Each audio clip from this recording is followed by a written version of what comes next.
Classes नहीं हो पाई थी, इस वीक में कल 15 अगस्त को कोई ऑफिस में अवेलेबल नहीं है तो क्लास वैसे नहीं हो रही है, मैं नेक्स्ट वीक में क्लासेस रेगुलर करने वाली हूं आपकी केमिस्ट्री की, ठीक है। मैम 19 जुलाई की क्लास 16 मिनट की अपलोड हुई है, कुछ प्रॉब्लम हुआ है क्या उस क्लास में? हाँ, शिव कुमार बेटा पढ़ाएंगे, उसमें पढ़ाएंगे, नेक्स्ट वीक में पढ़ाएंगे बेटा। हाँ जी, स्नेहा, मनीष, शिवम, फजान और मनीष, राहुल, पंकज पंकज। हाँ बेटा, लास्ट वीक में मुझे पता है थोड़ा सा रक्षाबंधन की छुट्टी आ गई है, छुट्टी आता है उस दिन तो छुट्टी होती है, अब कल फिर 15 अगस्त की छुट्टी है ना, इसलिए क्लास थोड़ी सी आपकी बहुत ही ज्यादा कम हो पाई है, लेकिन अगले वीक में इन छुट्टियों से आप वापस लौटोगे तो मैं अगले वीक में केमिस्ट्री क्लास का ड्यूरेशन बढ़ा के आपको जल्दी रिकवर करवा दूंगी, ठीक है। आ जाओ, स्टार्ट करें अपनी आज की क्लास। ऑडियो वीडियो सब कुछ क्लियर है ना? हाँ बेटा, आपको रिवीजन भी करना है, आई नो सुभांकर दास कह रहे हैं मैम जल्दी सिलेबस करवा दीजिए बेटा, मैं जल्दी करवा दूंगी, पक्का, आई प्रॉमिस, है ना, आई प्रॉमिस, ठीक है। रमेश कह रहे हैं क्लास स्टार्ट नहीं है बेटा, क्लास तो स्टार्ट है यहाँ से एकदम बढ़िया। चलिए हम पढ़ते थे पीरियोडिक टेबल, इसके बाद जो नेक्स्ट पीरियोडिक टेबल की क्लास होगी वो बड़ी होगी 2 से 2.5 घंटे की होगी, ताकि अपनी पीरियोडिक टेबल एक आधी क्लास में इसके बाद वाली में खत्म हो जाए, है ना। चलो आइए, तो हम क्या पढ़ रहे थे? हम पढ़ रहे थे पीरियोडिक टेबल आवर्त सारणी। आपको याद है मैंने कहा था पीरियोडिक टेबल बनाने के पीछे अलग-अलग साइंटिस्ट का अलग-अलग योगदान रहा। पहले साइंटिस्ट अगर मैं थोड़ा सा 5 मिनट में रिवाइज करवाती हूँ, ठीक है, नहीं तो ऐसा नहीं हो जाएगा। मैम अक्टूबर में ग्रुप डी का एग्जाम पक्का है, ऐसा नहीं है बेटा। हाँ, सितंबर मिड तक ग्रुप डी के एग्जाम की डेट आ सकती है, बिल्कुल आ सकती है, ये बात सच है, लेकिन अक्टूबर में एग्जाम नहीं होगा, एग्जाम होगा आपका नवंबर में एग्जाम होगा बेटा, ऐसा सुनने में आया है। हाँ पवन, इसके बाद नेक्स्ट चैप्टर करवाएंगे बेटा, मैं खुद से माफी मांग रही हूँ भैया, मैं क्या करूँ, लास्ट वीक में छुट्टी आ गई, इस वीक में फिर छुट्टी आ गई, तो नेक्स्ट वीक में क्लासेस ज्यादा रखूंगी आपकी, है ना। केमिस्ट्री क्लासेस ज्यादा नहीं है, लाइव क्लास सिर्फ मैं आपको 40 कलम से पढ़ाऊंगी, 4-5 क्लास का ऐसा कंटेंट है जो सिर्फ आपको बस वीडियो अपलोड करवा दूंगी, उससे आप पढ़ लोगे, है ना। चल अब तो हमने कहा था कि सबसे पहले पीरियोडिक टेबल बनाने का फर्स्ट एफर्ट किसने लगाया था? अगर आपको याद हो तो मैंने पढ़ाया था डॉबलाइनर जी ने। डॉबलाइनर जी ने क्या दिया था? लॉ ऑफ ट्राइब्स दिया था, ट्रिक सिद्धांत दिया था। इन्होंने कहा था 3-3 ग्रुप का आप ट्राइब बनाओ, मैं इस तरीके से बना रहा हूं ट्राइब कि बीच वाले का जब एटॉमिक मास निकालोगे तो बाकी दो का एवरेज कर दोगे, फिर ये फेल हो गए थे। अब क्यों हो गए थे सारी बातें पढ़ा चुकी हूं, मैं बार-बार नहीं बताऊंगी। उसके बाद दूसरे साइंटिस्ट आए थे, उनका नाम था न्यूलन जी। न्यूलन जी ने आपका ऑक्टेव लॉ दिया था, अष्टक सिद्धांत दिया था। और बेटा अष्टक सिद्धांत क्या कहता है कि जैसे सारे गामा पाधा निसा सा है वो 8वें नंबर पे वापस रिपीट होता है, ठीक वैसे ही जो आपका ध्वनि के साथ शुरू होते हैं, वैसे यहां पर इन्होंने क्या किया, पहले एलिमेंट के नीचे 8वां ऐसा एलिमेंट रखा जिसकी केमिकल प्रॉपर्टीज, जिसका रासायनिक व्यवहार इन दोनों का एक जैसा हो, लगभग एक जैसा हो। लेकिन ये भी कैल्शियम के बाद फेल हो गए थे, अगर आपको याद हो तो कैल्शियम पर ही इनका नियम लागू हुआ था। उसके बाद तीसरे साइंटिस्ट आए थे दिमित्री मेंडलीव। मेंडलीव जी ने पहली बार पीरियोडिक टेबल बनाया था, आवर्त सारणी बनाया था, और ये मेंडलीव की पीरियोडिक टेबल थी। पिछली क्लास में मैंने कहा था कि मेंडलीव की जो पीरियोडिक टेबल होती है वो मेंडलीव जी को जो पीरियोडिक टेबल होती है वो बेटा किसके किसके आधार पे दी गई थी? According to their atomic mass. इन्होंने एलिमेंट्स को उनके परमाणु भार के आधार पे सजाया था। आपको याद है मैंने कहा था मेंडलीव की पीरियोडिक टेबल में 8 ग्रुप हैं, ये वाले, ये खड़ी लाइन ग्रुप होती है, इनको समूह बोलते हैं, और ऐसे पड़ी हुई लाइन इनको पीरियड आवर्त कहते हैं। तो इनकी पीरियोडिक टेबल में 8 ग्रुप थे और 7 पीरियड यानी कि 7 आवर्त थे, ठीक है। अब बच्चों इनकी पीरियोडिक टेबल में मैंने कहा था कि इन्होंने क्या दिया था? एलिमेंट्स को रखा, तो एलिमेंट्स को रखने का कुछ तो सिद्धांत दिया होगा, तो आपको याद होगा कि जो मेंडलीव जी हैं उन्होंने क्या किया था? उन्होंने दिया था पीरियोडिक लॉ। मेंडलीव जी ने क्या दिया था? उन्होंने पीरियोडिक लॉ दिया था, पीरियोडिक सिद्धांत दिया था। अब यहीं से हमें पढ़ना था कि ये पीरियोडिक लॉ क्या होता है ना। पीरियोडिक लॉ इसको हिंदी में बोलते हैं आवर्त नियम, क्या होता है बच्चों? एक चीज बताओ मुझे कि मेंडलीव ने जो पीरियोडिक टेबल बनाई थी, उस पीरियोडिक टेबल में इन्होंने एलिमेंट्स को किसके आधार पे रखा था? इन्होंने एलिमेंट्स को एटॉमिक मास के आधार पे रखा था, परमाणु भार या हम हिंदी में कह सकते हैं परमाणु द्रव्यमान के आधार पर तत्वों को सजाया था। और मैंने आपको बताया था पिछली क्लास में कि मेंडलीव जी ने कहा था मेरे द्वारा बनाई गई पीरियोडिक टेबल में आप टॉप टू बॉटम आओ, यानी ऊपर से नीचे आओ, लेफ्ट से राइट जाओ, हमेशा और हमेशा एटॉमिक मास बढ़ते हुए क्रम में मिलेगा। ये चीजें पढ़ा चुकी हूं। अब पीरियोडिक लॉ क्या था? आवर्त नियम। अगर आपसे पूछे आवर्त नियम या आवर्त सिद्धांत किसने दिया? मेंडलीव जी ने दिया था। इन्होंने कहा, पहले समझो फिर मैं आपको लिखवाती हूं। इन्होंने कहा कि कोई भी एलिमेंट है उसका जो केमिकल बिहेवियर है या उसकी जो केमिकल प्रॉपर्टीज है, उसके जो रासायनिक गुण है, वो जो होते हैं ना, वो उसके एटॉमिक मास पे डिपेंड करते हैं। इन्होंने कहा, किसने? मेंडलीव ने। और इसी लॉ को, इसी सिद्धांत को कहते हैं पीरियोडिक सिद्धांत या आवर्त सिद्धांत। तो लिखो पीरियोडिक सिद्धांत होता क्या है? तो अकॉर्डिंग टू दिस लॉ, लिखना मेरे साथ, according to this law chemical behaviour या केमिकल प्रॉपर्टीज, कुछ भी लिख सकते हो आप, chemical properties of any element are periodic function to their atomic mass, to their atomic mass। इस लाइन का मतलब क्या है? पहले हिंदी में लिखो। इस सिद्धांत के अनुसार किसी भी तत्व के रासायनिक गुण, किसी भी तत्व के रासायनिक गुण या रासायनिक व्यवहार, रासायनिक गुण उस तत्व के रासायनिक गुण उस तत्व के परमाणु भार के आवर्ती फलन होते हैं, परमाणु भार के आवर्ती फलन होते हैं। ये बात किसने बोली थी? मेंडलीव जी ने कही थी। और कब? जब उन्होंने पीरियोडिक टेबल बनाया था तब। क्या है इसका मतलब? इसका मतलब क्या है? इन्होंने कहा कि कोई भी एलिमेंट है, उस एलिमेंट का जो केमिकल बिहेवियर है या उसकी जो केमिकल प्रॉपर्टीज है, उसका रासायनिक गुण, वो किसका पीरियोडिक फंक्शन होता है? वो उसके एटॉमिक मास का, परमाणु भार के आवर्ती फलन होते हैं। इसीलिए इन्होंने जो पीरियोडिक टेबल बनाई थी वो किसके आधार पर बनाई थी? एटॉमिक मास के आधार पर बनाई थी, परमाणु भार के आधार पर बनाई थी बच्चों। तो ये इनका सिद्धांत था। इन्होंने ऐसा टेबल बनाया जिस टेबल में 8 ग्रुप हैं और 7 आवर्त हैं, यानी कि 7 पीरियड और 8 ग्रुप, 8 समूह और 7 आवर्त हैं। अब बच्चों इनकी पीरियोडिक टेबल में कुछ अच्छी बातें थी, कुछ गुण थे इनकी पीरियोडिक टेबल के, और कुछ अवगुण थे, डीमेरिट थे, कमियां थी। कमियां एग्जाम में बहुत बार पूछी जाती है कि क्या कमियां थी। अब कमियों से पहले हम लिखें कि भाई इनकी पीरियोडिक टेबल, जिस पीरियोडिक टेबल को कैसे रखा था, एटॉमिक मास के आधार पर रखा था, तो इनकी पीरियोडिक टेबल का सबसे अच्छा गुण क्या था? मेरिट का मतलब था गुण, यानी कि मेंडलीव की पीरियोडिक टेबल का सबसे अच्छा गुण क्या था? एग्जाम में से क्वेश्चन बनेगा, बताती हूं कैसे बनेगा। इन्होंने अपनी पीरियोडिक टेबल में एम्प्टी स्पेस रखा था बच्चों। क्या रखा था? एम्प्टी स्पेस रखा था, खाली जगह रखी थी। अब मैं खाली जगह क्यों रखी? इन्होंने अपनी पीरियोडिक टेबल में खाली खाली बॉक्स रखे थे बच्चों। इन्होंने कहा कि मैं मेरी पीरियोडिक टेबल में कुछ ब्लॉक खाली छोड़ रहा हूं, ताकि फ्यूचर में जब कोई नए एलिमेंट की, फ्यूचर में भविष्य में कोई नए तत्व की खोज की जाए तो उनको यहां रख देना। तो बेटा ये इतने ज्यादा फ्यूचरिस्टिक थे कि इन्होंने कहा देखो एलिमेंट्स की डिस्कवरी होती रहती है, खोज होती रहती है। आज हमारी पीरियोडिक टेबल में 118 एलिमेंट है, लेकिन इससे पहले कितने थे? 113 थे, 5 तो बाद में आके ऐड हुए हैं। ऐसे हो सकता है आज से 20 साल बाद पीरियोडिक टेबल में 130 एलिमेंट हो जाए, नए एलिमेंट्स की खोज हो जाए, डिस्कवरी हो जाए। तो इन्होंने सबसे अच्छी चीज क्या करी थी कि अपने पीरियोडिक टेबल में एम्प्टी स्पेस रखा था, खाली जगह रखी थी बच्चों। एनसीईआरटी में साफ-साफ लिखा हुआ है। और एक खाली जगह किसके लिए रखी थी? Future elements. फ्यूचर एलिमेंट्स का मतलब है अगर भविष्य में कोई तत्व खोजा गया तो उसको यहां रखना बेटा। तो ये इनकी पीरियोडिक टेबल की भविष्य के तत्वों के लिए इन्होंने पहले से ही जगह रखी थी। अब आपको मैं दिखाऊं ये जगह कैसे रखी थी। आइए आपको दिखाते हैं कि ये जगह कैसे रखी थी पीरियोडिक टेबल में। ये दिख रही है आपको खाली जगह? ये बॉक्स खाली है जी मैम, ये बॉक्स खाली है जी मैम, ये खाली है, ये खाली है, ये खाली है, ये खाली है। तो इन्होंने अपनी पीरियोडिक टेबल में फ्यूचर में खोजे जाने वाले एलिमेंट्स को पहले से ही बॉक्स बना के जगह दे दी थी बच्चों। ये इनकी पीरियोडिक टेबल का मेरिट था, इनकी पीरियोडिक टेबल का सबसे अच्छा पॉइंट था। और दूसरा पॉइंट, जो पीरियोडिक टेबल इन्होंने बनाई थी वो किसके आधार पे बनाई थी? इन्होंने पीरियोडिक टेबल में एलिमेंट्स को सजाया था किसके आधार पे? एटॉमिक मास के आधार पे सजाया था, परमाणु भार के आधार पे सजाया था बच्चों। किसने? आप कहोगे कि आपके मेंडलीव जी ने कहा कि मेरी पीरियोडिक टेबल में टॉप टू बॉटम आओ। टॉप का मतलब होता है ऊपर, बॉटम का मतलब होता है नीचे। इसका मतलब हम जब टॉप टू बॉटम की बात करते हैं तो हम किसकी बात करते हैं? ग्रुप की बात करते हैं, समूह की बात करते हैं। हैं। फिर इन्होंने कहा मेरी पीरियोडिक टेबल में आप लेफ्ट से राइट जाओ, लेफ्ट का मतलब बायां, राइट का मतलब दायां। तो आप किसकी बात करते हो? आप पीरियड की बात करते हो, आवर्त की बात करते हो। तो इन्होंने कहा मेरी पीरियोडिक टेबल में आप ऊपर से नीचे आओ, यानी किसी ग्रुप में ऊपर से नीचे आओ, या फिर लेफ्ट से राइट जाओ, बाएं से दाएं जाओ। हमेशा और हमेशा मैं इस तरीके से एलिमेंट्स रख रहा हूं कि आपको उनका एटॉमिक मास बढ़ते हुए क्रम में मिलेगा। Increasing order of atomic mass, ये एग्जाम में क्वेश्चन आता है बच्चा। Increasing order of atomic mass, आपसे एग्जाम में क्वेश्चन पूछता है कि जो मेंडलीव की पीरियोडिक टेबल थी उसमें तत्वों को किसके आधार पर रखा गया? आप क्या बताओगे? Atomic mass. एटॉमिक मास का कैसा ऑर्डर? Increasing order. इन्होंने कहा मेरी पीरियोडिक टेबल में ऊपर से नीचे आते हो तो एटॉमिक मास बढ़ते हुए क्रम में मिलेगा, यानी यहां वाले का कम होगा, इसका थोड़ा ज्यादा, इसका और ज्यादा और ज्यादा और ज्यादा और ज्यादा और ज्यादा, तो सबसे लास्ट वाला एलिमेंट होगा यहां पे उसका एटॉमिक मास सबसे ज्यादा होगा, उसका परमाणु भार सबसे ज्यादा होगा। ऐसे ही इन्होंने कहा मेरी पीरियोडिक टेबल में बाएं से दाएं जाओ, एटॉमिक मास आपको बढ़ते हुए क्रम में मिलेगा, यानी बाएं साइड वाले जो एलिमेंट्स होंगे उनका एटॉमिक मास परमाणु भार कम होगा, जबकि दाएं साइड में, राइट साइड में जो एलिमेंट्स होंगे उनका एटॉमिक मास क्या होगा? ज्यादा होगा, ज्यादा होगा। मेरी बात समझ में आ गई? तो ये दो चीजें थी जो इनकी पीरियोडिक टेबल के लिए आपको दोनों पॉइंट याद करने हैं। अब बच्चों आ जाओ, क्या थोड़े दिनों के बाद इसी पीरियोडिक टेबल में कुछ कमियां थी, इन कमियों को निकाल के इन्हीं के एक स्टूडेंट थे जिनका नाम था हेनरी मोजले, उन्होंने नया पीरियोडिक टेबल बना दिया था जिसको आप आज मॉडर्न पीरियोडिक टेबल कहते हो, आधुनिक आवर्त सारणी कहते हो। तो बच्चों उस समय तो इन्होंने क्या किया था? खाली जगह रख दी थी, बाद में नए नए एलिमेंट्स आए तो ये खाली बॉक्स भरने लगे। ये जो खाली खाली जगह थी ना, यहाँ पे एलिमेंट्स आने लगे, भरने लगे। तो बस एग्जामिनर के क्वेश्चन क्या आता है? एग्जामिनर आपसे क्या क्वेश्चन पूछता है? एग्जामिनर क्वेश्चन पूछता है कि जो इन्होंने खाली जगह रखी थी उस खाली जगह में कुछ तो नाम दिया होगा, और बाद में जब नए एलिमेंट्स खोजे गए तो इनकी जगह कौन कौन से एलिमेंट आके रखे गए थे। तो आइए इस चीज को मैं आपको लिखवाती हूँ कि ये एम्प्टी स्पेस कैसे कैसे, ये खाली जगह कैसे कैसे भरी गई थी। चार एलिमेंट आपको याद रखने हैं। एम्प्टी स्पेस का मतलब खाली बॉक्स थे, खाली जगह थी, उस खाली जगह को कैसे नाम दिया था इन्होंने? इन्होंने एक खाली बॉक्स को नाम दिया था एका बोरोन। पहला नाम दिया था इन्होंने इका बोरोन। इका एक लैटिन भाषा का शब्द है बच्चों, हिंदी में नाम नहीं होगा अलग से। इका बोरोन ऐसे खाली जगह बना के इसका नाम रख दिया इका बोरोन, जबकि इका बोरोन नाम का कोई एलिमेंट नहीं होता है, बोरोन होता है, इका बोरोन नहीं होता है। ठीक है, बोरोन होता है, इका बोरोन नहीं होता है। बाद में इसी खाली बॉक्स के अंदर जब एक नए एलिमेंट की खोज होगी, कौन सा? स्कैंडियम। स्कैंडियम एक तत्व होता है जिसका सिंबल Sc होता है, और ये स्कैंडियम कहां रखा गया? जो मेंडलीव ने इका बोरोन खाली बॉक्स रखा था उसमें रखा गया। ठीक है ना? तो मैम एग्जामिनर कैसे क्वेश्चन पूछेगा? एग्जामिनर क्वेश्चन पूछेगा, ये एनटीपीसी एग्जाम पूछा क्वेश्चन मैं आपसे बोल रही हूं, ठीक है? एग्जामिनर पूछेगा कि मेंडलीव ने जो इका बोरोन खाली बॉक्स बनाया था उसको बाद में कौन से एलिमेंट से रिप्लेस कर दिया गया? तो आप क्या करोगे? इका बोरोन को स्कैंडियम से रिप्लेस कर दिया गया था। ऐसा ही दूसरा एक खाली बॉक्स रखा, उसका नाम रखा इका सिलिकॉन। इका सिलिकॉन एक बॉक्स, और बच्चों इका सिलिकॉन नाम पे कोई एलिमेंट नहीं होता है, सिलिकॉन होता है, लेकिन सिलिकॉन के बड़े वाला खाली रखा, उसका नाम इका सिलिकॉन कर दिया। ठीक है, और इका सिलिकॉन को किससे रिप्लेस कर दिया गया था? बाद में इसे जर्मेनियम, जर्मेनियम नाम के एलिमेंट से रिप्लेस कर दिया गया। तो एग्जामिनर कैसे क्वेश्चन पूछेगा? जर्मेनियम का सिंबल Ga होता है। एग्जामिनर पूछेगा आपसे, जर्मेनियम का सिंबल Ge होता है, Ga गैलियम होता है। एग्जामिनर आपसे क्वेश्चन पूछेगा क्या कि भैया जो मेंडलीव की पीरियोडिक टेबल में इका सिलिकॉन नाम का एक खाली बॉक्स रखा था उसको बाद में कौन से एलिमेंट से रिप्लेस कर दिया गया? जर्मेनियम नाम के एलिमेंट से इसको क्या कर दिया गया था? रिप्लेस कर दिया गया था। तीसरा जो था वो था बच्चा इका एल्यूमिनियम। तीसरा था खाली बॉक्स, इसको नाम दे दिया था इका एल्यूमिनियम। अब इका एल्यूमिनियम कोई एलिमेंट नहीं होता है, खाली बॉक्स था, एल्यूमिनियम एलिमेंट होता है। ठीक है, बाद में इसी इका एल्यूमिनियम को रिप्लेस करके गैलियम रखा गया था नाम, गैलियम, यानी कि जो गैलियम नाम का सिंबल है, जो एलिमेंट है, उसको रिप्लेस करा था किसकी जगह? इका एल्यूमिनियम की जगह। तो इका एल्यूमिनियम को किसने रिप्लेस कर दिया था? गैलियम ने। ऐसे ही चौथा आपको याद रखना है इका मैंगनीज। इका मैंगनीज, मैंगनीज नाम का एलिमेंट होता है लेकिन इका मैंगनीज नहीं होता है, खाली बॉक्स था। और इसी इका मैंगनीज को बाद में रिप्लेस कर दिया गया था टेक्नीशियम नाम के एलिमेंट से। टेक्नीशियम, टेक्नीशियम नाम के एलिमेंट से इसको क्या कर दिया गया था? बाद में रिप्लेस कर दिया गया था, जिसका सिंबल Tc था। तो मैम कितनी अच्छी बात है, इन्होंने अपनी पीरियोडिक टेबल में कुछ खाली बॉक्स रखे, उन बॉक्स का नाम रखा, बाद में इन बॉक्स की जगह ये एलिमेंट रख दिए गए। ये चार एलिमेंट आपको याद रखने हैं, ये एग्जाम में क्वेश्चन आता है। एग्जाम में पूछेगा टेक्नीशियम किसकी जगह आया था? इका मैंगनीज। गैलियम किसकी जगह आया था? इका एल्यूमिनियम। जर्मेनियम किसकी जगह आया था? इका सिलिकॉन। स्कैंडियम किसकी जगह आया था? इका बोरोन की जगह आया था। तो ये इनकी पीरियोडिक टेबल की सबसे अच्छी बात थी भैया कि फ्यूचरिस्टिक होकर इन्होंने पहले से ही कुछ एलिमेंट्स के लिए खाली जगह रख दी थी। ये अच्छी बात थी इनकी पीरियोडिक टेबल की, है ना? अब अच्छी बात थी तो कुछ कमियां भी थी, तो अब हम पढ़ेंगे कि बेटा इनकी पीरियोडिक टेबल, मेंडलीव की पीरियोडिक टेबल की कमियां क्या थी। सबसे बड़ी कमी एक आपको याद रखनी है, वैसे दो कमियां थी लेकिन एक कमी सबसे बड़ी थी। देखो मेंडलीव की पीरियोडिक टेबल के डीमेरिट्स क्या थे? डीमेरिट्स का मतलब होता है अवगुण, कमियां। क्या कमियां थे? डीमेरिट्स क्या थे बच्चों? इनकी मेंडलीव की पीरियोडिक टेबल क्यों नहीं चल पाई? क्योंकि कुछ कमियां थी, और ये कमियां क्या क्या थी? तो सबसे बड़ी कमी, इन्होंने अपनी पीरियोडिक टेबल में आइसोटॉप्स को जगह नहीं दी। ये अपनी पीरियोडिक टेबल में किसको जगह नहीं दे पाए थे? ये आइसोटॉप्स को जगह नहीं दे पाए। अब आप कहोगे मैम ये आइसोटॉप्स क्या होते हैं? तो बच्चों मैं हिंदी में बताती हूं पहले, बाद में इंग्लिश में बोलती हूं। ये अपने पीरियोडिक टेबल में आइसोटॉप्स को जगह नहीं दे पाए, ये आइसोटॉप्स के प्लेस को डिटरमाइन नहीं कर पाए। आइसोटॉप्स को हिंदी में बोलते हैं समस्थानिक। बच्चों आइसोटॉप्स क्या होते हैं? एक ही एलिमेंट के बहुत सारे आइसोटॉप्स होते हैं।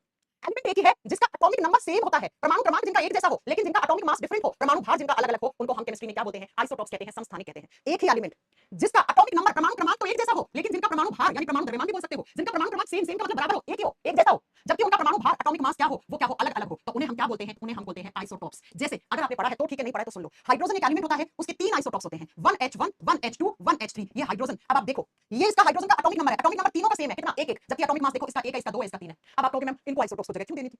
अरे भैया आप याद करो कि मेंडलीव ने कहा मेरी पीरियोडिक टेबल में मैं एलिमेंट्स को किसके आधार पर रख रहा हूं?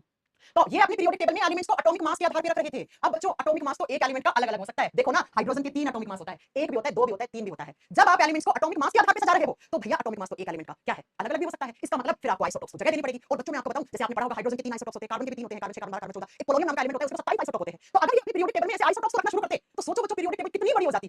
एक पेज पे तो आ ही नहीं पाती, तीन पेज पे पीरियोडिक टेबल आ रही होती। और मैंने आपको स्टार्टिंग में कहा था पीरियोडिक टेबल बनाने का उद्देश्य था पढ़ाई आसान करना, एलिमेंट्स के बारे में पढ़ना आसान करना। अब यहां तो भैया और टफ हो जाएगा, यहां तो और टफ हो जाएगा। इसलिए इनकी पीरियोडिक टेबल का सबसे बड़ी कमी थी कि ये आइसोटॉप्स को जगह नहीं दे पाए। जब इन्होंने खुद एलिमेंट्स को एटॉमिक मास के आधार पर रखा था तो इनसे लोगों ने बोला एटॉमिक मास तो अलग अलग भी होता है एक एलिमेंट का। हाइड्रोजन के तीन एटॉमिक मास है, 1 2 3। तो आप हाइड्रोजन इकलौता कैसे रख रहे हो? आप हाइड्रोजन के तीन आइसोटॉप लिखो, रखो पीरियोडिक टेबल के अंदर, 1H1, 1H2, 1H3 तीनों रखो। तो ऐसे करते तो आप खुद सोचिए कि पढ़ाई करना तो और टफ हो जाता, पीरियोडिक टेबल एक पेज पे भी नहीं आ पाती। तो इनकी पीरियोडिक टेबल की सबसे बड़ी कमी थी क्या? क्योंकि इन्होंने अपनी पीरियोडिक टेबल में तत्वों को उनके परमाणु द्रव्यमान के आधार पर रखा, और परमाणु द्रव्यमान तो एक तत्व का अलग अलग हो सकता है। जैसे मैंने उदाहरण दिया हाइड्रोजन का, ये कार्बन के तीन एटॉमिक मास होते हैं, 6 12 14, पोलोनियम के अलग अलग होते हैं, यूरेनियम पढ़ा होगा आपने 235 233 235, है ना? तो ये आइसोटॉप इस पॉइंट को ये एक्सप्लेन नहीं कर पाए थे, इसलिए बच्चों इनकी पीरियोडिक टेबल यहां से फेल होना शुरू हो गई। दूसरी कमी दिखाती हूं मैं आपको इनकी पीरियोडिक टेबल की। पहले दिखाती हूं इनकी कमी, फिर आपको लिखवाती हूं कैसे याद करना है आपको। आइए इनकी पीरियोडिक टेबल दिखाते हैं आपको। ये इनकी पीरियोडिक टेबल है मेंडलीव की। मेंडलीव जी ने खुद ने कहा था कि मेरी पीरियोडिक टेबल में लेफ्ट से राइट जाओ, एटॉमिक मास हमेशा इंक्रीजिंग ऑर्डर में मिलेगा, परमाणु भार हमेशा बढ़ते हुए क्रम में मिलेगा, या ऊपर से नीचे आओ तब भी आपको एटॉमिक मास बढ़ते हुए क्रम में मिलेगा। ठीक है भाई, इनकी बात मान ली। आओ इस लाइन में जरा आओ, 39 एटॉमिक मास 40, ठीक है, इसका कम, फिर थोड़ा ज्यादा, फिर और ज्यादा और ज्यादा और ज्यादा और ज्यादा और ज्यादा। अब आओ यहाँ पे आओ बच्चों, ये देखो कोबाल्ट का एटॉमिक मास होता है 58.9, जबकि निकेल का एटॉमिक मास है 58.7। तो ज्यादा कौन सा है मैम? ये ज्यादा है और ये कम है, जबकि ये पहले आना चाहिए था और ये बाद में आना चाहिए था। भाई सबसे ज्यादा तो आखिर में जाना चाहिए था, क्योंकि पीरियोडिक टेबल में इन्होंने एलिमेंट्स को कैसे रखा था? इंक्रीजिंग ऑर्डर में। तो इन्होंने कहा ऐसे जाओगे जाओगे जाओगे तो एटॉमिक मास इंक्रीजिंग ऑर्डर में मिलेगा, जबकि आप खुद पकड़ सकते हो कमी इस पीरियोडिक टेबल को देखकर कि यहाँ पर 58.9 है, यहाँ पे 58.7 है, तो ये ज्यादा है ये कम है, तो कम वाला पहले आना चाहिए था, ज्यादा वाला इससे बाद में जाना चाहिए था। तो ये पहली कमी। दूसरी कमी मैं फिर से बता रही हूं, देखो आप देखो इस वाले ग्रुप में आओ, छठे ग्रुप में, आप छठे पीरियड में आए आए आए, यहाँ देखो ऑस्मियम का एटॉमिक मास 194 है और इरिडियम का कितना है? आईआर होता है इरिडियम 192। तो बच्चों 194 बाद में आना चाहिए, 192 पहले आना चाहिए, क्योंकि ज्यादा वाला तो आखिर में जाता है ना, कम वाला पहले आता है। इंक्रीजिंग ऑर्डर कहां हुआ? ये तो एक्सेप्शन हो गया, तो अपवाद हो गया। जी हां, तो बेटा ये पहले आना चाहिए था और ये बाद में आना चाहिए था। ये दोनों इनकी पीरियोडिक टेबल की कमियां हैं, आप खुद पकड़ सकते हैं इन कमियों को। ये दोनों कमियां हैं, ये दोनों कमियां हैं, तो आप लिख सकते हो इन कमियों को। दो कमियां पकड़ी गई थी, किस किस में पकड़ी गई थी बेटा? आप इस चीज को यहाँ पे लिख देना कि दो कमी कौन कौन सी पकड़ी गई थी, मैं यहीं पे आपको लिखवा देती हूँ। इनकी पीरियोडिक टेबल की एक कमी, एक डीमेरिट ये था, यहाँ पे इसलिए लिखा ताकि आपको समझ में आए दिखने में, कि इन्होंने कोबाल्ट को पहले रखा, कोबाल्ट का सिंबल होता है CO, कोबाल्ट का एटॉमिक मास होता है 58.9, और बाद में निकेल को रखा, और निकेल का एटॉमिक मास होता है बच्चा 58.7। तो बच्चों ये बाद में होना चाहिए था, ये पहले होना चाहिए था, तो ये इनका यहाँ पर फेल हो गया। एक तरीके फेल नहीं बोल सकते, कमी पकड़ी गई। दूसरी कमी कहाँ थी? दूसरी कमी है देखो, ऑस्मियम को पहले रखा, ऑस्मियम का एटॉमिक मास 194, और बाद में इरिडियम को रखा, इरिडियम IR सिंबल होता है, इरिडियम इरिडियम का 192 होता है, आप लिखना है अपने नोट्स बनाओ तब, ठीक है। अब मुझे बताओ पहले क्या आना चाहिए था? पहले इरिडियम आना चाहिए था, बाद में ऑस्मियम आना चाहिए था, जबकि इन्होंने पहले ऑस्मियम रखा और बाद में इरिडियम रखा, तो ये भी एक कमी थी इनकी पीरियोडिक टेबल में। तो आपको चार एलिमेंट के नाम याद रखने हैं। किस किस के बीच में कमी थी? कोबाल्ट निकेल, और किसके बीच में? Osmium iridium. Cobalt nickel osmium iridium, इनके बीच में कमियां थी। ये चारों एलिमेंट्स आपको लिखने पड़ेंगे कि ये कमी थी। एटॉमिक मास ना भी याद करोगे तो चलेगा, नहीं आता एग्जाम में, बस ये याद रखना कि कोबाल्ट को पहले रखा, निकेल को बाद में, जबकि रखना चाहिए था निकेल पहले और कोबाल्ट बाद में। दूसरा ये याद रखना कि इनको रखना चाहिए था पहले इरिडियम को और बाद में ऑस्मियम को, जबकि इन्होंने पहले ऑस्मियम धातु को रखा बाद में इरिडियम को रखा, इनकी दूसरी कमी। तो ये इनकी पीरियोडिक टेबल की आवर्त सारणी की दोनों कमियां थी। पहली कमी आइसोटॉप्स को प्लेस नहीं दे पाए, समस्थानिकों को जगह नहीं दे पाए। दूसरी कमी आप लिख दो किस किस के बीच में थी? कोबाल्ट और निकेल धातु के बीच में थी। और ऐसी ही कमी और कहां पकड़ी गई? ऑस्मियम और किसके बीच में? इरिडियम के बीच में। ये लो बच्चों, ये आपको याद रखनी है, ये कमियां पकड़ी गई, और अब इन्हीं कमियों को दूर किया गया था हेनरी मोज़ले के द्वारा। ये कमियां थी, लेकिन बच्चा अच्छी बात भी थी इनकी पीरियोडिक टेबल की। क्या अच्छी बात? ये वही साइंटिस्ट है, वही वैज्ञानिक है जिन्होंने पीरियोडिक टेबल को ग्रुप और पीरियड में बांट दिया था। आवर्त और समूह बनाने वाले पहले महान वैज्ञानिक थे। पीरियोडिक टेबल का ढांचा तो इन्होंने तैयार कर दिया था। हाँ भाई, ढांचा इन्होंने दे दिया था, देखो ना ये ढांचा था। फ्यूचर के एलिमेंट्स को पहले से जगह दे दी बच्चों। अब क्या हुआ? अब इनका ही एक स्टूडेंट था हेनरी मोज़ले, इनकी पीरियोडिक टेबल में जो कमियां थी उन कमियों के ऊपर काम करा और एक नया पीरियोडिक टेबल बना दिया, जिसको हम मॉडर्न पीरियोडिक टेबल, आधुनिक आवर्त सारणी कहते हैं। तो चलिए अब हमारा चैप्टर यहाँ से शुरू होता है, लेकिन मुझे पीछे का पूरा हिस्ट्री पढ़ाना पड़ा, इसके पीछे का हिस्ट्री मुझे पढ़ाना पड़ा कि कैसे बनी थी पीरियोडिक टेबल। तो अब किसका समय आया था? अब आया था हेनरी मोज़ले। कौन थे बच्चों? हेनरी मोज़ले जी का समय आ गया था, और हेनरी मोज़ले मेंडेलीव के स्टूडेंट थे, मेंडेलीव के स्टूडेंट रह चुके थे। अब इन्होंने मेंडेलीव की पीरियोडिक टेबल को दूर कर दिया कमियों को, और इन्होंने जो पीरियोडिक टेबल बनाया उसका नाम रखा गया था long form of periodic table. Long form of periodic table. अरे भैया पीरियोडिक टेबल तो बना दी थी ना मेंडेलीव ने, है ना, बस उसी को लंबा खींच दिया था क्योंकि नए एलिमेंट्स जुड़ गए थे। इसलिए आपसे पूछे किसकी पीरियोडिक टेबल को long form of periodic table कहते हैं? पीरियोडिक टेबल का बड़ा रूप किसकी? हेनरी मोज़ले की। हेनरी मोज़ले की पीरियोडिक टेबल को क्या कहते हैं? हम बड़ा रूप कहते हैं। पीरियोडिक टेबल का बड़ा रूप हो गया। ये बड़ा कैसे हो गया? तो जब ये आए थे ना तब तक तो बेटा बहुत सारे एलिमेंट्स नए नए खोजे गए थे। मेंडेलीव ने पीरियोडिक टेबल बनाया वो छोटा था, और अब देखो हेनरी, ये मेंडेलीव का पीरियोडिक टेबल है, और अब देखो आप ये आपका आज का पीरियोडिक टेबल है, तो ये बड़ा है ना। तो बड़ा है तो इसका मतलब इसका नाम क्या रखा गया? Long form of periodic table, आवर्त सारणी का लंबा रूप, ये लंबा रूप है। और हेनरी मोज़ले की पीरियोडिक टेबल में टोटल एलिमेंट्स कितने हैं? मुझे कोई बता सकता है कौन से ईयर में बनाई थी ये पीरियोडिक टेबल? हां जी, हेनरी मोज़ले की पीरियोडिक, इसको हिंदी में क्या लिखोगे? आवर्त सारणी का लंबा रूप, बस ये हिंदी है इसकी। और इनकी पीरियोडिक टेबल में टोटल एलिमेंट्स कितने हैं? कुल तत्व कितने हैं? लिख दो टोटल एलिमेंट्स, कुल तत्व है कितने इनकी पीरियोडिक टेबल में? बच्चों 118 एलिमेंट्स को इन्होंने एक लंबे से पीरियोडिक टेबल में बनाया, उसको हम क्या कहते हैं? Long form of periodic table या मॉडर्न पीरियोडिक टेबल या आधुनिक आवर्त सारणी। अब उन्होंने कमियों को दूर किया। मुझे बताओ पहली कमी क्या थी मेंडेलीव की पीरियोडिक टेबल की? उनकी कमी थी कि वो एटॉमिक मास के आधार पर एलिमेंट्स को रखा। अब इन्होंने ये भी चेंज कर दिया। इन्होंने कहा भैया मैं रख रहा हूं एलिमेंट्स को according to their atomic number, according to their atomic number. इन्होंने कहा हमें एटॉमिक मास के आधार पर रखना ही नहीं है एलिमेंट्स को, हम तो एटॉमिक नंबर के आधार पर रखेंगे। ठीक है, 1913 में बनी थी बेटा ये, 13-14 का समय था, बिल्कुल सही बात कह रहे हैं आप। हेनरी मोज़ले ने जो पीरियोडिक टेबल बनाया था वो 1913 से 14 का समय था। अब समझो मेरी बात ध्यान से। इन्होंने क्या किया? इन्होंने एलिमेंट्स को किसके आधार पे? According to their atomic number पे। लिख दो, इन्होंने तत्वों को उनके परमाणु क्रमांक के आधार पे रखा, परमाणु क्रमांक के आधार पे रखा, एटॉमिक नंबर के आधार पे रख दिया। और क्या कहा इन्होंने? कहा कि मोज़ले जी ने कहा कि मेंडेलीव जी ने तो एटॉमिक मास के आधार पे रखा था, मैं अब एटॉमिक मास नहीं एटॉमिक नंबर के आधार पे रखूंगा। और इन्होंने कहा कि जो भी कोई एक एलिमेंट है उसकी केमिकल प्रॉपर्टीज जो होती है ना वो एटॉमिक नंबर पे डिपेंड करती है। उसको कौन सा बॉन्ड बनाएगा, कितने इलेक्ट्रॉन देगा, कितना लेगा, ये सिर्फ और सिर्फ उसके एटॉमिक नंबर पे डिपेंड करती है, ना कि एटॉमिक मास के आधार पे।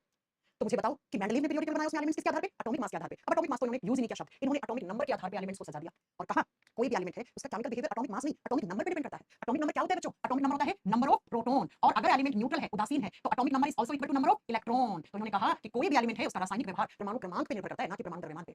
और इन्होंने बना दी पीरियोडिक टेबल और कहा मेरे पीरियोडिक टेबल में टॉप टू बॉटम आओ। मैंने कहा था जब भी मैं टॉप टू बॉटम शब्द बोलूं उसका मतलब क्या है? उसका मतलब है ग्रुप, समूह है। पीरियोडिक टेबल में टॉप टू बॉटम आते हैं तो हम किसकी बात करते हैं? हम ग्रुप की बात करते हैं। किसकी बात करते हैं? हम समूह की बात करते हैं। और जब हम पीरियोडिक टेबल में लेफ्ट से राइट की बात करते हैं, ये लेफ्ट ये राइट, तो हम किसकी बात करते हैं? हम आवर्त की बात करते हैं, हम पीरियड की बात करते हैं। तो इन्होंने कहा मेरी पीरियोडिक टेबल में चाहे आप किसी ग्रुप में ऊपर से नीचे आओ या किसी आवर्त में बाएं से दाएं जाओ, हमेशा और हमेशा एटॉमिक नंबर इंक्रीजिंग ऑर्डर में मिलेगा। एटॉमिक नंबर कौन से ऑर्डर में मिलेगा आपको? इंक्रीजिंग ऑर्डर में मिलेगा। एटॉमिक नंबर इंक्रीजिंग ऑर्डर में मिलेगा बच्चों। परमाणु क्रमांक हमेशा बढ़ते हुए क्रम में मिलेगा आपको। इसका मतलब मैम सबसे ऊपर उस एलिमेंट को रखेंगे जिसका एटॉमिक नंबर सबसे कम है जी, फिर नीचे इससे ज्यादा, फिर इससे ज्यादा, इससे ज्यादा, इससे ज्यादा। इसका मतलब मैम किसी भी ग्रुप में सबसे ऊपर एलिमेंट होता है उसका एटॉमिक नंबर सबसे कम होता है, और किसी भी ग्रुप में सबसे नीचे एलिमेंट होता है उसका एटॉमिक नंबर सबसे ज्यादा होता है। जी हां, किसी भी पीरियड में आवर्त में लेफ्ट साइड में जो एलिमेंट्स होते हैं उनका एटॉमिक नंबर परमाणु क्रमांक कम होता है, जबकि राइट साइड में होते हैं उनका एटॉमिक नंबर परमाणु क्रमांक ज्यादा होता है। जी हाँ, आइए मैं आपको दिखा देती हूँ। देखो ये ग्रुप है, टॉप टू बॉटम बात करते हैं तो हम किसकी बात करते हैं, हम ग्रुप समूह की बात करते हैं। तो ये हाइड्रोजन 1 नंबर पे है, फिर देखो 1 3 11 19 है ना, ऐसे 33 55 ऐसे लास्ट में 87 ऐसे चल रहा है। तो इसका सबसे कम एटॉमिक नंबर, इसका सबसे ज्यादा। अब लेफ्ट से राइट जाओ, देखो लेफ्ट में है लिथियम, फिर बेरिलियम, ये एक पीरियड है, एक ऑर्बिट है, तो यहाँ वाले का सबसे ज्यादा मिलेगा आपको। जी हाँ, तो इन्होंने मेंडलीव की समस्या को तो दूर कर दिया।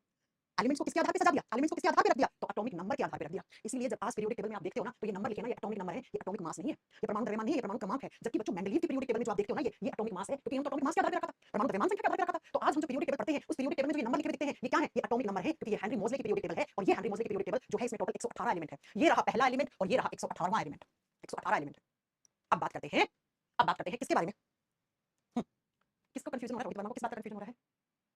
अच्छा, चैप्टर का नाम बायो लिखा हुआ है भाई, क्लास लगाने वाले ना उल्लू है। चलो आ जाओ, लिखिए मॉडर्न पीरियोडिक टेबल में ग्रुप्स कितने हैं। हेनरी मोज़ले की पीरियोडिक टेबल में कुल कितने ग्रुप्स हैं, कुल कितने समूह हैं। ग्रुप 18 है बच्चों, 18 ग्रुप हैं। और अगर आपसे पूछे पीरियड कितने हैं, आवर्त कितने हैं, 7। जबकि बच्चों मेंडलीव की पीरियोडिक टेबल में कितने ग्रुप और कितने पीरियड थे, आप बताओ।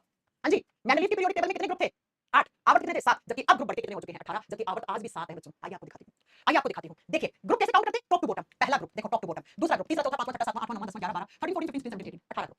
आइए पीरियड काउंट करवाती हूं, आवर्त काउंट करवाती हूं। पहला आवर्त, दूसरा, तीसरा, चौथा, पांचवा, छठा, सातवां। अब आपको भी नीचे दो क्या है, अरे भाइयों इस कलर को इस कलर से मैच करो, ये कलर और ये कलर सेम है। हाँ, ये एलिमेंट यहीं से उठाए गए, ये छठे आवर्त के एलिमेंट्स हैं, और ये कलर इस कलर से मैच हो रहा है, ये सातवें एलिमेंट्स क्या है, एलिमेंट्स है सातवें आवर्त के। मैंने कहा था पीरियोडिक टेबल को एक पेज पे बनाना टास्क था। हाँ, ये चैलेंज दिया गया था मोज़ले जी को कि आपको पीरियोडिक टेबल एक पेज पे बनानी है, 2 पेज पे नहीं आनी चाहिए, है ना। तो आप सोचो बच्चों, अगर ये एलिमेंट यहीं होते तो अगले पेज पे चले जाते, ये एलिमेंट भी इसी सातवें आवर्त में रखे जाते तो अगले पेज पे जाती पीरियोडिक टेबल। तो पीरियोडिक टेबल को एक ही पेज पे रखने के लिए, बाहर से दिखने में भी सुंदर लगे, है ना, तो उसको क्या, ये इस आवर्त, ये छठा आवर्त है, तो छठे आवर्त के 14 एलिमेंट्स को नीचे खिसका के यहाँ पे रख दिया, और सातवें आवर्त के भी 14 एलिमेंट्स नीचे खिसका के यहाँ रख दिए गए। ये है, ये छठा आवर्त है, ये सातवां है, इसी के ही है ये वाले इसी के ही है, और ये वाले इसी के ही है। इसका मतलब मैम आधुनिक आवर्त सारणी में, मोज़ले की आवर्त सारणी में कुल 18 ग्रुप है और 7 पीरियड है। सबसे पहले आपको समझ में आ गया होगा कि ये क्या है, ग्रुप कौन से हैं और पीरियड कौन से हैं। हाँ बताओ, हाँ जी गोविंद, ठीक है। चलो अब हमें ये पूरी पीरियोडिक टेबल पढ़नी है। आइए, ग्रुप और पीरियड की तो बात हो गई है, अब बात करते हैं कि सबसे पहले जो हेनरी मोज़ले की पीरियोडिक टेबल थी, उसमें ब्लॉक कितने थे। ब्लॉक का मतलब होता है खंड, कितने खंडों में बटी हुई थी, ठीक है। कितने खंड थे, 4 ब्लॉक थे। ब्लॉक के नाम क्या थे, एसपीडीएफ। क्या नाम थे, एसपीडीएफ। पहले मैं आपको दिखाती हूँ एस कौन सा, पी कौन सा, डी कौन सा, एफ कौन सा है। फिर आपके दिमाग में प्रश्न आना चाहिए था, मैम एसपीडीएफ नाम क्यों रखा, एबीसीडी क्यों नहीं रखा, एक्स क्यों नहीं रखा। हो सकता है ना आपके दिमाग में प्रश्न आना चाहिए। पहले मैं दिखाती हूँ एस कौन सा है। ये वाला ब्लॉक एस होता है, जहां जहां मेरा पेन चल रहा है, ग्रुप 1 और ग्रुप 2, ये एस ब्लॉक है बच्चों, इतना इतना एस ब्लॉक है। ये वाला पी ब्लॉक है बच्चों, ये वाला इतना, ये पी ब्लॉक है। और ये जो बीच वाला होता है ना, ये डी ब्लॉक होता है बच्चों, ये डी ब्लॉक। और ये नीचे वाला जो है ना, ये वाला, इसको एफ ब्लॉक कहते हैं। कौन सा ब्लॉक, एफ ब्लॉक कहते हैं। फोटो देखते ही समझ में आना चाहिए आपको पूरा पीरियोडिक टेबल, ठीक है। एस पी डी एफ हो गया, समझ में आ गया। अब बात ये है कि मैम एसपीडीएफ ही नाम क्यों रखे गए। बच्चों जब हम इलेक्ट्रॉनिक कॉन्फ़िगरेशन लिखते हैं, किसी भी एलिमेंट का हम इलेक्ट्रॉनिक विन्यास लिखते हैं, तो उसका आखिरी वाला इलेक्ट्रॉन जिस भी सब ऑर्बिट में होता है, उसको उसी ब्लॉक में रख दिया जाता है। फॉर एग्जांपल सुनो सुनो सुनो, क्या जैसे हाइड्रोजन में एक इलेक्ट्रॉन होता है, आप इतनी बात तो बेसिक है, हाइड्रोजन में एक इलेक्ट्रॉन होता है, मैं बार-बार थोड़ा बताऊंगी। अब हाइड्रोजन को इलेक्ट्रॉनिक विन्यास कैसे लिखते हैं, 1s1। तो बच्चों क्योंकि हाइड्रोजन का एक इलेक्ट्रॉन एस वाले, यहाँ पे एस वाले सब ऑर्बिट में आ रहा है, एस वाली शेल में आ रहा है, कक्ष बोल दो 3D मॉडल में, इसको 3D मॉडल में आप बोल देते हो सब ऑर्बिट। तो जिस भी तत्व का आखिरी इलेक्ट्रॉन जिस ब्लॉक में, जिस ऑर्बिट में आता है, उसको उसी नाम के ब्लॉक में रख दिया जाता है। जैसे हाइड्रोजन का एस में है, तो हाइड्रोजन पक्का एस ब्लॉक में होगा। मैंने कहा ये एस ब्लॉक है, तो हाइड्रोजन ये रहा। जैसे एग्जांपल और लो, एल्यूमीनियम का एटॉमिक नंबर 13 होता है, एल्यूमीनियम में 13 इलेक्ट्रॉन होते हैं। कैसे लिखते हैं एल्यूमीनियम को, एल्यूमीनियम को लिखते हैं 1s1 2s2, है ना, 2p 6p में अधिकतम इलेक्ट्रॉन कितने होते हैं, 6, ठीक है। फिर आता है बच्चा 3s, अब कितने हो गए एल्यूमीनियम में, काउंट करना है आपको, 6 2 8 और 1 9, है ना, और 2 10 और 3p में आपका 1 बचा 11 12 13 13 हो गए, 3 6 9 9 10 11 12 13। अच्छा 3s क्या हो गया आपका, मैंने कर दिया 1s2 2s2 2p6 3s2 3p। अब कितने बचे यहाँ पे एल्यूमीनियम में 1। तो आप देखो एल्यूमीनियम का जो आखिरी इलेक्ट्रॉन है वो कौन से सब ऑर्बिट में है, p में है। तो एल्यूमीनियम इसका मतलब मैम कहां पे रखा जाएगा, एल्यूमीनियम p ब्लॉक में रखा जाएगा। ये रहा एल्यूमीनियम, ये रहा एल्यूमीनियम, ये p ब्लॉक है। ये कौन सा ब्लॉक है, p ब्लॉक है, ठीक है। एक सेकंड, क्लास का फोन आ रहा है, क्लास का फोन आ रहा है, चल बात करते हैं, ठीक है बच्चों। आई मेरी बात समझ में कि मैम एसपीडीएफ ही नाम क्यों पड़े। अब तक मैंने डाउट नहीं है, पीक्यूआरएस हो सकते थे, एबीसीडी हो सकता था, कैसे भी हो सकते थे, ये नाम क्यों पड़े। तो क्या करोगे कि जिस भी एलिमेंट का इलेक्ट्रॉनिक कॉन्फ़िगरेशन, इलेक्ट्रॉनिक विन्यास लिखते हैं, तो उसका अंतिम इलेक्ट्रॉन जिस भी ऑर्बिट में आता है, अगर वो एस में आएगा तो एस ब्लॉक में जाएगा, अगर वो पी में आएगा तो पी में जाएगा, डी में आएगा तो डी में, एफ में आएगा तो एफ में रखा जाएगा। जैसे हाइड्रोजन का एस में आता है तो हाइड्रोजन एस ब्लॉक में है, और एल्यूमीनियम का पी में आता है तो उसको कहा जाता है पी ब्लॉक में रखते हैं, ठीक है बच्चों। जी मैम आ जाओ, अब ये तो होगी ब्लॉक की बात, ये हटा देते हैं, इसको किसी काम का नहीं है, तो बाद में पढ़ोगे। अब ब्लॉक कितने हो गए, 4। अब एग्जामिनर क्वेश्चन पूछता है एस ब्लॉक में कौन कौन से ग्रुप्स होते हैं, यानी कि एस वाला ब्लॉक है वो कौन कौन से समूह से बना हुआ होता है। ग्रुप नंबर 1 और ग्रुप नंबर 2 ये दोनों एस ब्लॉक में आते हैं। देखो बच्चों, ये पहला ग्रुप है, ये दूसरा ग्रुप है, इन दोनों ग्रुप को मिला देते हो तो कौन सा ब्लॉक बनता है, एस ब्लॉक बनता है। तो आपसे पूछे एस ब्लॉक में टोटल कितने ग्रुप हैं, 2। कितने समूह हैं, 2। आ जाओ, अब पूछेगा पी ब्लॉक में कौन कौन से ग्रुप हैं। पी ब्लॉक कहां से शुरू होके कहां पे खत्म होता है, तो पी ब्लॉक में कौन कौन से समूह हैं। पी ब्लॉक शुरू होता है बच्चा 13 से, खत्म होता है 18वें पे, 13वें से शुरू होकर 18वें पे खत्म होता है बेटा। 13 14 15 16 17 18 ये सारे ग्रुप मिलकर पी ब्लॉक बनाते हैं। आप देख लीजिए 13 14 15 16 17 18, ठीक है, 3 3 6 ये 6 ग्रुप मिलकर पी ब्लॉक बनाते हैं। आप देख लीजिए ये पी ब्लॉक है बच्चों, ये वाला पी ब्लॉक है 13 से लेकर 18। अब देखो एग्जाम में कितने थके हुए प्रश्न पूछता है। एग्जाम में पूछता है कि पीरियोडिक टेबल का अंतिम वाला ग्रुप कौन से ब्लॉक में आता है, तो ये पी ब्लॉक है। और ग्रुप कौन सा हो गया आखिरी 18वां। पीरियोडिक टेबल का फर्स्ट ग्रुप कौन से ब्लॉक में आता है, पहला ग्रुप किसमें, एस ब्लॉक में आता है। अब डी ब्लॉक कहां से शुरू होता है कहां पे खत्म होता है, डी ब्लॉक में कौन कौन से ग्रुप आते हैं। बहुत आसान हो जाएगा बेटा, बस मैं बेसिक से चीजें बता रही हूं सारी। देखो 1 से 2 यहां आ गए, अब 2 से कितना, तीसरा, 3 से लेकर कहां पे खत्म होता है, 12वें पर। 3 से लेकर 12वें जो ग्रुप है उसको डी ब्लॉक बोलते हैं, ये देख लो। तीसरा चौथा पांचवा 6 7 8 9 10 11 12 इसको आप डी ब्लॉक बोलते हो। पीरियोडिक टेबल का बीचों बीच वाला जो ग्रुप होता है उसको जिसमें जो ग्रुप होते हैं उसको आप एक साथ मिलाकर डी ब्लॉक कहते हो। तो मेरा आपसे सिंपल सा क्वेश्चन है, मुझे फटाफट आंसर कर दो कि एस ब्लॉक में कुल कितने ग्रुप हैं, पी ब्लॉक में कुल कितने ग्रुप हैं, डी ब्लॉक में कुल कितने ग्रुप हैं, काउंट करके जल्दी जल्दी आंसर करो, जल्दी जल्दी आंसर करो बच्चों। आवाज आ रही है मेरी? फटाक से आंसर करो। एस ब्लॉक में समूह की कितनी संख्या है? मैं ग्रुप पूछ रही हूँ, एलिमेंट्स नहीं पूछ रही हूँ, नंबर ऑफ एलिमेंट्स में याद करवाऊंगी आपको। जल्दी बताइए। चलिए, एस ब्लॉक में ग्रुप की संख्या कितनी है? 2। एस ब्लॉक में कुल कितने ग्रुप हैं? 2। पी ब्लॉक में कितने? 13 से 18 कितना होता है? 6। 6 होता है ना? 13 14 15 16 17 18 6 होता है। तो पी ब्लॉक में टोटल कितने ग्रुप्स हैं? 6। डी ब्लॉक में 3 से 12 10 ही होता है। तो डी ब्लॉक में कितने ग्रुप हैं? 10। अब आप में से देखो 10 और 6 16 16 और 2 18, तो कुल कितने ग्रुप हैं? 18 ग्रुप। ऐसे रहते हैं पीरियोडिक टेबल में 18 ग्रुप। अब आपको एफ ब्लॉक में कौन-कौन से ग्रुप हैं? अरे थोड़ी देर पहले तो पढ़ाया, डी ब्लॉक के ही यहां के एलिमेंट्स को नीचे खिसकाया गया है और यहां के एलिमेंट्स को नीचे खिसकाया गया है, तो ये इसमें कोई अलग से ग्रुप नहीं है। एफ ब्लॉक में ग्रुप यहीं से आया है, ये वाला देखो, यहीं के एलिमेंट्स नीचे आए हैं, यहीं के एलिमेंट्स नीचे आए हैं। ठीक है, तो इसीलिए आपको याद रखना है कि एस ब्लॉक में 2 ग्रुप, पी ब्लॉक में 6, डी ब्लॉक में 10 ग्रुप। अब आ जाओ इनमें नंबर ऑफ एलिमेंट्स। एग्जामिनर क्या पूछेगा? एग्जामिनर पूछेगा एस ब्लॉक में टोटल नंबर ऑफ एलिमेंट्स कितने हैं। लिखिए number of elements in S block. S block Hindi में लिखो, एस ब्लॉक में कुल तत्वों की संख्या। एस ब्लॉक में कुल तत्वों की संख्या कितनी है?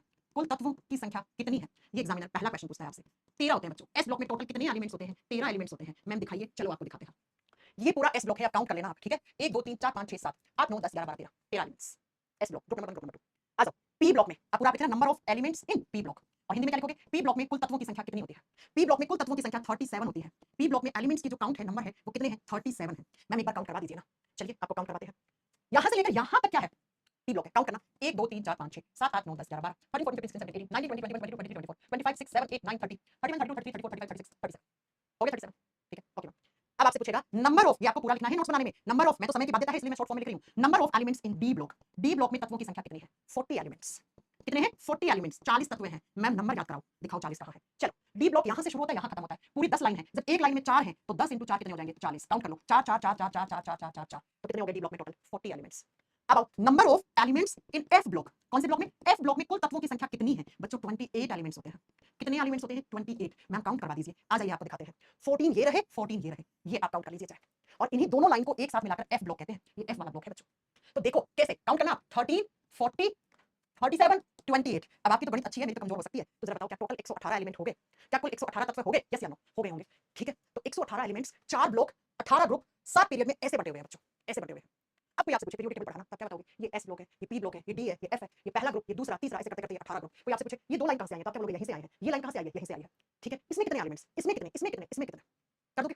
कर दोगे? यस या नो? ठीक है, तो अब ये एलिमेंट्स हैं कौन कौन से, ये हम नेक्स्ट क्लास में पढ़ेंगे। यहाँ से ये कौन कौन से एलिमेंट्स हैं, कैसे कैसे रखे गए हैं, क्यों रखे गए हैं, सारी चीजें मैं अगले क्लास में पढ़ाऊंगी आपको। ठीक है बच्चों? ठीक है बच्चों? अब आप लोगों के कमेंट्स तो आ नहीं रहे कितनी देर से, मुझे कैसे पता लगेगा कि आप लोग क्या कहना चाह रहे हो?